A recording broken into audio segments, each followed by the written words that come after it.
August 12, 2004. Commissioner Michael Nolan, New Hampshire Department of Environmental Services. Dear Commissioner Nolan, I have a reoccurring malignant brain tumor, and in consultation with my surgeon at Dartmouth-Hitchcock Hospital in Hanover, New Hampshire, I've decided not to undergo a second surgery to remove it. For obvious reasons, I am trying to put my affairs in order. Therefore, I have prepared and have sworn to this enclosed affidavit that details what I personally witnessed in 1997 at the North Country Environmental Services Landfill in Bethlehem, New Hampshire, that is owned by Casella Waste Systems Incorporated and regulated by the New Hampshire Department of Environmental Services. I also submit as further documentation this videotape of my testimony. I volunteer this information and take full responsibility for it. No one solicited it. No one compensated me for it. I give it fully and freely in the hope that it will help the Department of Environmental Services in the exercise of its regulatory responsibility and its stated goal of protecting the environmental integrity of the state's resources. I regret that I did not come forth earlier. I was concerned that to do so would have jeopardized my ability to earn a living. Sincerely, David Goodwin. I am sending copies of this statement to the following: Governor Craig Benson, members of the Governor's Executive Council per the Honorable Raymond Burton, members of the Waste Management Council per Chairman G.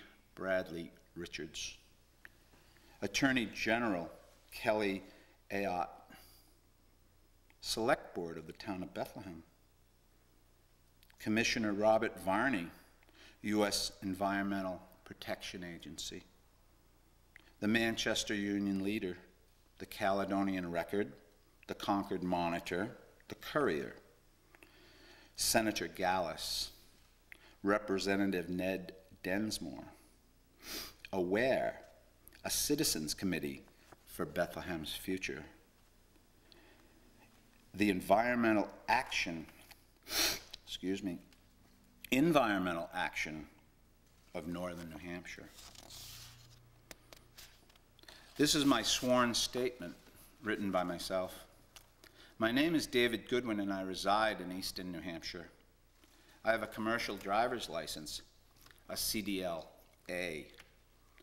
In October 1997, I was hired by a local excavation contractor to drive a 10-wheel dump truck hauling screened sand from Twin Mountain to the North Country Environmental Services, NCES, landfill on Trudeau Road in Bethlehem, New Hampshire.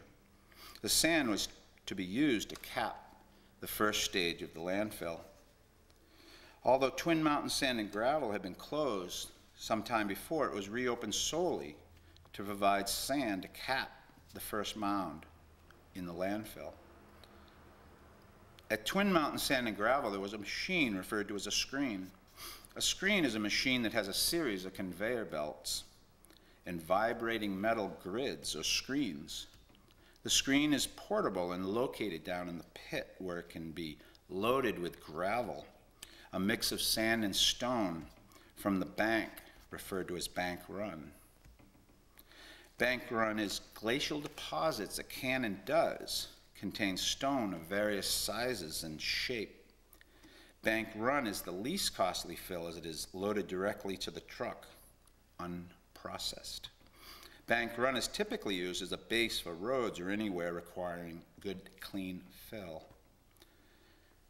Whenever a job calls for a specific or uniform size material, the Bank Run is loaded into the screen that filters out the larger stone, perhaps down to sand, at the end of the process, which was the case for the specifications required for the capping of the landfill. No stone should be present that could puncture the rubber membrane that covers the mound of trash, sandwiched in the sand. Any punctures in the covering membrane would allow rainwater to infiltrate the mound, mix with volatile liquids already present, and become more of a potential for groundwater pollution. During the time I drove a dump truck for this job, there was perhaps 8 other drivers making the runs between Twin Mountain Sand and Gravel and the landfill on Trudeau Road. We all made about the same number of runs each day as we ran in a line. Our day began when the pit opened each morning and ended when the pit closed at 5 p.m. Each morning we weighed in empty on arrival at the pit and then would pull up and stop on the scales each time we headed out with a load. A person in a small building alongside the scales would record this weight. I think I made 8 or 9 runs each day. The pit was the only place there were holdups, as loading the trucks takes a bit of time, and we sometimes had to wait in line for the screen to catch up to the demand, or for a mechanical problem with the screen. At the end of each day, a young guy signed our run cards approving the number of trips we claimed from Twin Mountain Sand and Gravel each day. He drove a new pickup and seemed to have the authority of someone who was a boss or owner. As we truck fill to cover the trash, more trash was being delivered simultaneously to a mound adjacent to the one we were covering. After dumping a load near the base of the first mound to be pushed up onto it by a dozer, we would sometimes have to drive around the perimeter to exit the landfill as the road in was narrow in one way.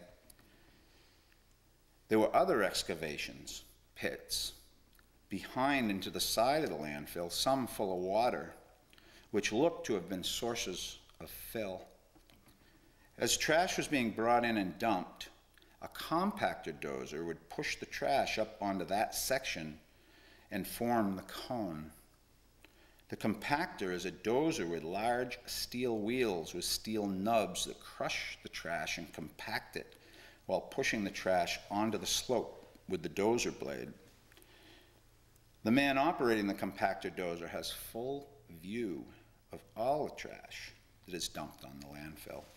He is the only person who ever sees what is dumped at North Country Environmental Services landfill. He shoots a flare gun off at the herring gulls when there becomes too many scavenging the trash. The trash haulers that deliver to NCES range from open body trucks to trucks that drop off a closed container and pick up an empty one to return with. I assume that the full containers dropped off are emptied by NCES out on the landfill. The point here is that no one but the compactor operator ever sees what is dumped on the pile of trash at NCES. There is no inspection from what I saw. The screen at Twin Mountain Sand and Gravel broke down on a regular basis, sometimes for a short time, sometimes longer. The screen was older and rusty and had its share of mechanical problems. I do not know who owned the screen. However, I believe it was owned by NCES and run by their mechanics. When the screen broke down, we would wait in line. As the mechanic determined that it might take a while to repair the screen, we would be waved down into the pit and loaded with the unscreened bank run. I seem to recall the screen was out of operation for 2 or 3 days at one point. On arrival back at NCES, we were instructed to dump the loads of bank run on the landfill along with the screened sand we had dumped just before. This would be pushed up onto the landfill immediately by the dozer to prepare the area for the next truck to dump its load, as was the routine. This went on for maybe a week or two when the screen broke down with a more serious problem, and we were then instructed to keep hauling the bank run, but now dump it on the backside of the landfill. Word was that they planned to screen it on site later. I do not remember ever seeing a screen at the landfill. As the sand reached the top of the mound, a steep, narrow road was made up to the top by traversing the slope. Now we drove to a small flat area on the top of the landfill, dumping our load and heading back down the same road after checking with the other drivers on the CB radio to make sure no one was coming up. The landfill did little to provide the truckers with smooth roads around the perimeter of the site. The roads were potholed and rough the entire time I hauled. This was a major gripe with the truckers on the CB. North Country Environmental Services obviously did not care, as they did have the equipment to grade the roads. Word was that NCES was hurrying to prepare the landfill for a visit from potential investors. Just before that weekend, there were many people or employees out on Trudeau Road picking up litter that flies off the trash haulers' trucks.